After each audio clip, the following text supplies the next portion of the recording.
చేయాలి election commission. అప్పుడు కానీ ఎవరు నకిలీ అనేది తెలిసిపోతుంది. ఈయన ఓట్లు వేస్తారు ఇష్టం ఉన్నప్పుడు ఈ నుంచి పోయి ఆడేస్తారు. అందుకని ఒకేసారి అసెంబ్లీ ఎలక్షన్లు పెడితే నీళ్లు పాలకు తెలిసిపోతాయి. ఆడ వేపిస్తున్నా ఓట్లు బస్సులు పెట్టి 23, 26 బస్సులు పెట్టి ఆడ ఓట్లు వేపిస్తున్నా. ఇప్పుడు స్థానిక ఎలక్షన్లు వస్తున్నాయి. చూడు, టీడీపీ, బీజేపీ, కాంగ్రెస్ లోపల ఇవన్నీ ఒక్కటై రేపు వచ్చే స్థానిక ఏవైతే వస్తాయో మనం రిజర్వేషన్ అని మనం కొట్లాడుతున్నాం కాదు, వాటన్నిట్ల వాళ్ళ సార్. ఇంకోటి బీసీలలో అసలు ఈ ఆంధ్ర వాళ్ళ యొక్క కులాలే లేవు మన దగ్గర.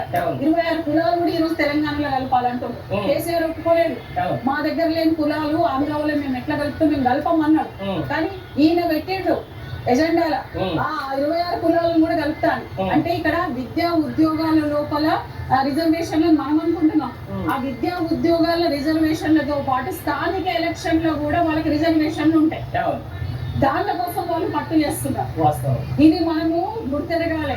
చాలా మంది తెలుస్తలేదు. 26 కులాలు వస్తే ఏమైతుంది అనుకుంటున్నారు. విద్యా ఉద్యోగ అవకాశాలే కాదు, స్థానిక ఎలక్షన్ లో ఏబిసిడి వీళ్ళ కూడా ఇప్పుడు ముస్లింస్ వచ్చి కూర్చున్నారు.